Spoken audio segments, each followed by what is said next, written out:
Hey everybody, welcome back. And today we're talking about why can't I stop obsessing about my ex, right? So Valentine's Day is right around the corner. And for some of you, you might be really stuck in this place where you're obsessing on your ex. So I'm going to teach you the 5 things that you can do to stop obsessing on someone who isn't worth your time or energy.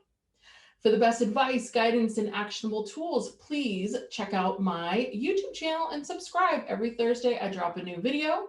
I'm Tess Brigham, licensed psychotherapist and coach. And let's get started because I love this topic because I believe that no matter who you are and how old you are, everybody has at least one complicated ex in their life that we tend to kind of obsess over. Everybody has that one that we're like, wonder what happened to them. I wonder what it would have been like if maybe things had worked out between the two of us and maybe this, right? It's these kinds of people that become whether it's sort of a low grade obsession where you're just kind of like going through Facebook looking for them, or it's a real big time obsession that everybody has someone. And I think that it is something that is universally, in many ways, everyone knows the feeling. And it's so much of this is about really understanding what does it mean to be obsessed and what you can do about it and how to move forward. Because obsession means that you're stuck. You're stuck in a place and you're going in circles. So no matter whether you were in a long-term relationship with someone or maybe you were in a situationship with someone, it can be really hard when we feel like we have some unresolved feelings with someone that we once loved or really cared for. So there's a bit of a fuzzy line between obsession and what is considered healthy heartbreak. And, after you break up with someone, it's very normal and healthy to feel sad. Things become obsessive when you are not seeing your feelings lessen at all. And actually, you become even more stuck or your thoughts and feelings and your actions start become more obsessive in nature. So what does it mean to be obsessed with someone? Well, when we're obsessed, we're constantly ruminating on the relationship and the person. You're thinking about this person all the time. You feel confused, anxious, sometimes out of control. You get stuck in the woulda, coulda, shoulda. If only he had said this, if only she had done that, if only they had told me this, right? And then the other big one, and we're going to get into this, is you cast all of their, negative attributes aside and you become consumed with how this person is this unique, charming human being and the only one for you. So research has shown that becoming obsessed with a love interest is actually very normal. Like when we get into a new relationship, it's very normal and natural for us, and it's expected that we become a little obsessed in the early beginning, the early stages of a relationship, right? We get excited by this person. We think about them all the time. We get excited when they call or text, right? I say call because I'm old, but I would assume it's text. We get excited when they text. And you think about when am I going to see them again, and how much you want to spend all your free time with them. That's a very normal, natural part of a new relationship. So what happens over time is that that sort of initial excitement fades. It happens for everyone, and a healthy attachment begins, and things become less intense, but you sort of move into a more secure bond.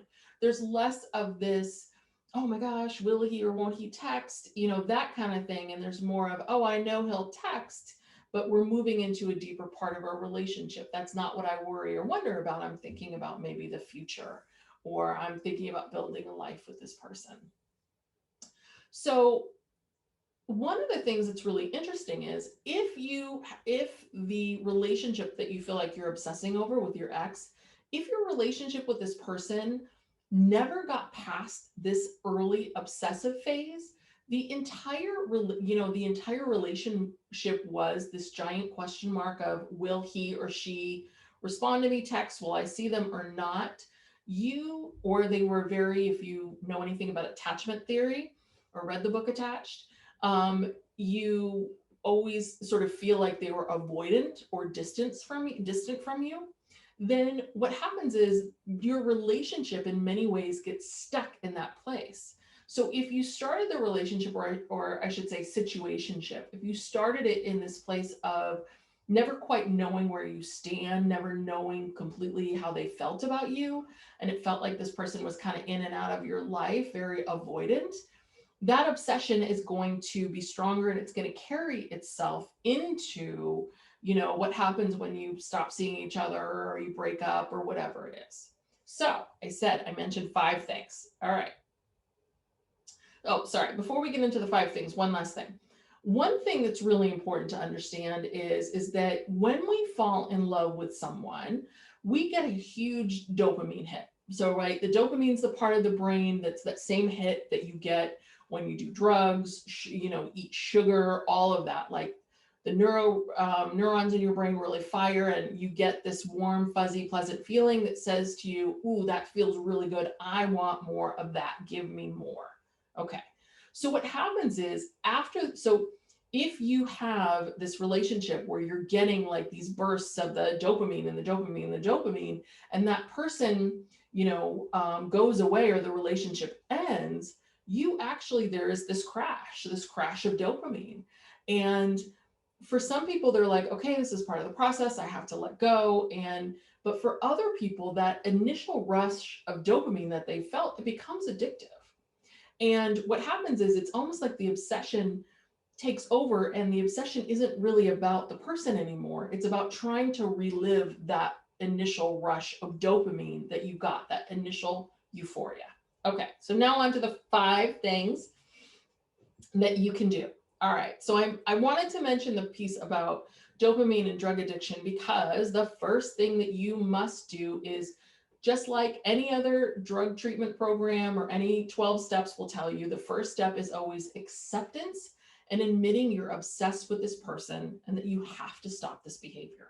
This is really important. It's really about, I know that you've probably said to yourself many times, I gotta stop, I gotta do this, I gotta do that. But really, it starts with the acceptance that the relationship is over. There's a reason why the relationship is over.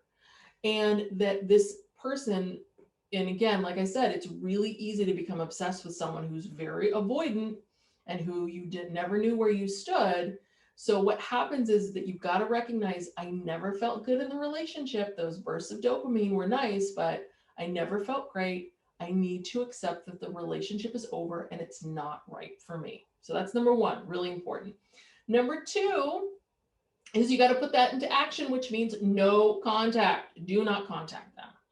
So I do understand in the world that we live in today, it's very different. I laugh about this because when I was in my 20s, if you broke up with someone or you kind of faded out with this person, like maybe you could call them a lot or like drive by their house, but there was no Instagram or Facebook. Like you couldn't stalk them on anything. You couldn't follow them or anything like that. So it really, I will say, if you broke up with someone 25 years ago, it's kind of easy. There was no internet to worry about. Like you couldn't Google them. So I do understand in the world that we live in today, it's really hard because even if you unfriend them or shut them off your social media or block them, that it's easy. Like a friend could tag someone, then they show up in some post somewhere, and I understand that. But for you, within your control, you need to have no contact. And I will tell you, if you are in a weird in between place right now with someone who, is really super avoidant and you haven't talked to in a while, the minute you do this no contact, the minute you say to yourself, I've got to give up this person, I got to let it go, and you start the no contact, they will contact you. I swear to God, they can sniff it out from a mile away. So it's really about sticking with that and saying, no, I'm not going to respond to texts. No, I'm not going to respond to, anything that they say. If they keep going over and over and over again, you can text back and say, listen, I don't think this is going to work for me. I want to, let's no more contact. Bye. I know this is hard, but this is really important because you've got to get some time away from this person. So how about a shout out there? You guys tell me who is willing to make the commitment right now to stop, to unfriend the person, delete them, stop following your ex, and just be done, no contact, so that you can move forward and get to step 3, which is start seeing your ex or this person that you dated as a whole person. What happens is that when we break up with someone and we're in that obsessive phase, all we focus on is the good stuff, the great things about how funny they were and how they made you laugh and how special and how no one's made you feel that way. But see them as a whole human being, because my guess would be that first off, nobody is perfect. But the other part of it too is that there's a reason why you guys aren't together. There is a reason. Someone who's avoidant, who kind of keeps you at a distance, do you want to be in a long-term relationship with that? No. You know, see this ex as a whole person and see them for the way in which they treated you, which was, my guess, not very good. So stop making excuses and see them as a human being. Okay, the fourth thing is that when your mind wanders to thinking about them, I want you to say, just stop, stop, stop.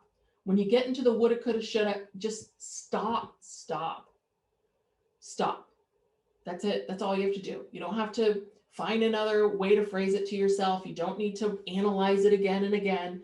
Just stop and then revert your attention to someone else or something else. You need to learn how to stop thinking about them, because the thinking and the rumination, it's making it all worse. So just stop. Keep, learning how to stop your thoughts and focus on something else. Which then comes to 5, which is refocus on yourself and the positive parts of your life and the positive parts of your relationships. There are good things in your life. There are better people out there. So refocus and think about, okay, I'm single now. I'm going to focus on my career or, working out or my friends. Recommit to what you want to do and what's going to make you healthy so you can get out of this obsessive place. So finally, I just want to say that there's a lot of shame that's wrapped up in this issue. I think that a lot of times, especially women, they kind of feel like, well, I should think of myself as a queen, or I should think of myself as a king. And why am I obsessing over this loser? And what's wrong with me? This isn't about shaming yourself. Like, don't shame. Shame never works. Remember, infatuation is like a drug. That initial hit of love and attention that this person gave you, whether it lasted for a day or two or for months, remember that is a drug. So you got hooked on someone who came into your life and gave you love and attention, and then they took it away. Not because you're not worthy of love, not because you're not worthy of attention, because they don't feel worthy of love and attention. So if you feel like I really can't manage this obsession of mine, I highly recommend seeking professional help. There are loads of therapists out there that really specialize on this topic and in these kinds of issues. The other option is, if you feel like this is something that's pretty serious and you need to deal with, then check out Sex and Love Addicts Anonymous. There are meetings absolutely everywhere. And, really, truly, if you don't feel you're in that place, that's fine. Just keep coming back to these 5 things and you will get there. And before you know it, you'll be over this person, and then you'll be ready to meet your next person who might be your forever person. All right. So if you like this video, please give it a thumbs up and comment below. If you have topics that you would love for me to cover, tell me. I want to hear from you.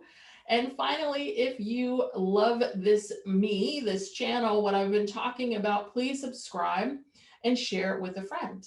All right. I'll see you next time. Bye-bye.